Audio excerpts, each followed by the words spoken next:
To understand hypothesis testing, we need to understand the concepts of sampling distributions and sampling error. Sampling distributions represent the distribution of samples statistics that we would see if we calculated some statistic, such as the mean, from multiple samples from the same population. The sampling error represents the variability of those statistics from one sample to the other. Sampling error refers to the fact that the value of a sample statistic probably will be in error or will deviate from the parameter. It is estimating as a result of the particular observations that are included in the sample. Error does not mean carelessness or mistakes. It is simply the implicit degree of random variability that we cannot account for using a sample. On this slide, I'm showing you some notation again, as well as some definitions that will help you understand sampling distributions. Please pause for a moment and take notes before proceeding. As with humans, no sample is perfect. This is a quote that I made up, but it's true. As we find samples that represent a population, none of them are perfect. As we increase samples obtained and observations, we decrease our error because we are analyzing a larger proportion of the population. If I were to study the relationship of promiscuity to sexually transmitted infections, I might use samples of 100 people from 5 different universities in different regions of the United States. Each sample on its own would have error and would be unlikely to represent the entire United States. But error and sampling bias are both decreased by looking at multiple samples. Sometimes we don't call these multiple samples. We simply add them together and consider them one single sample.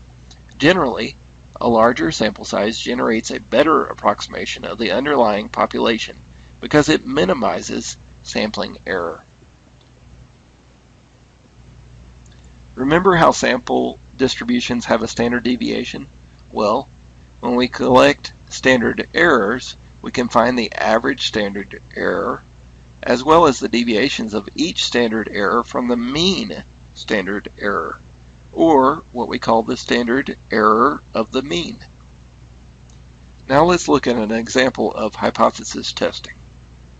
In the first stage, let's say that we wanted to test the hypothesis that children under the stress of divorce are more likely than normal children to exhibit behavioral problems. Do you think that's true?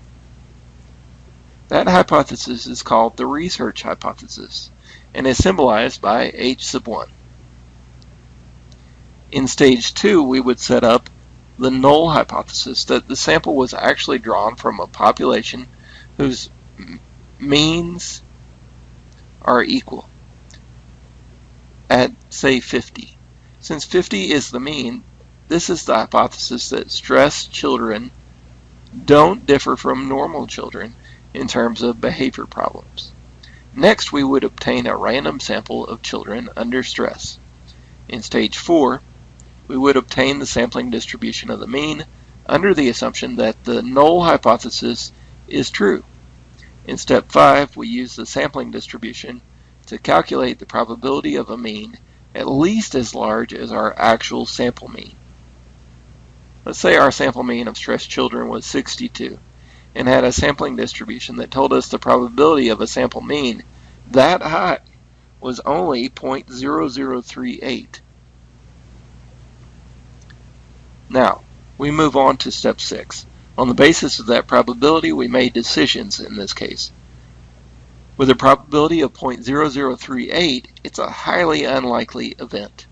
It is highly unlikely that the sample mean was obtained from the same population, so it is reasonable to conclude that the sample probably came from some other population, one whose mean is higher than 50. Therefore, what do? Reject or fail. To reject the null hypothesis that mu, the population parameter, equals 50. In this case, we would reject the null hypothesis because our data support the alternative hypothesis, or H sub 1. The book gives a great example that is really simple. We can't prove that something is true. Prove to me that all cows have one head. You can't do it. You would have to find all the cows in the world. You'd miss class. What you can't do is prove that it's false. If you knew where to find just one two-headed cow, what you can do is prove that it's false. If you knew where to find just one two-headed cow, you could prove that it's false. This is the type of thinking that we use when we talk about the null and alternative hypotheses. Again, the null hypothesis is the statement that the value of a population parameter, such as the mean, is equal to some claimed value that we got from a sample. We test the null hypothesis directly in the sense that we assume it is true and reach a conclusion, either reject it or fail to reject it. As with the one-headed cows, we are determining if we can prove that it is false. In the example on the slide, the null hypothesis is that the application of biofertilizer does not increase plant growth. The alternative hypothesis is that it does increase plant growth. If I can use statistics to reliably prove that my product increases plant growth, I'm likely to be able to sell it. Drug companies do the same thing with clinical trials.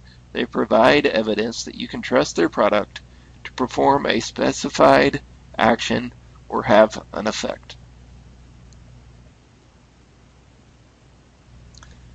With each type of analysis, we are likely to use a different symbol to represent the type of analysis we are doing. This is called a test statistic. Test statistics evaluate the relationship of statistics to reject or fail to reject the null hypothesis. Using statistics, we can simply calculate sampling distributions without collecting massive amounts of data. The t-test is used to determine whether two samples were drawn from populations with the same mean. That should sound familiar. We could look at the mean error of height estimation for participants who were told that they play the role of managers and compare it to those told they will play the role of employees. The null hypothesis is that the two population means, one representing the employees, the other representing the managers, are equal. H sub 1 is, the H sub 0, or the null hypothesis, is that mu1 equals mu2, or the population mean of the first sample is equal to the population mean of the second sample. If we had a sample of two groups that produced a particular value of t, we could test the null hypothesis by comparing that sample t to the sampling distribution of t. We could reject the null hypothesis if our obtained t did not look like the kinds of t values that the sampling distribution told us to expect when the null hypothesis is true. This type of argument is the same or similar if we're doing other types of statistical tests like the chi-square test or an ANOVA test.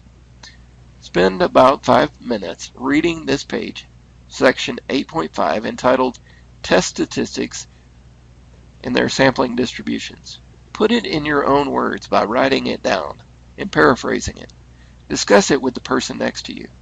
Does your understanding match theirs? What are we really trying to say here? It's an important point because it sheds light on the way that we can do all statistics.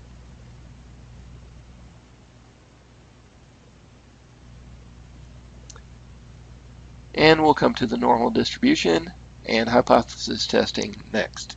Thank you.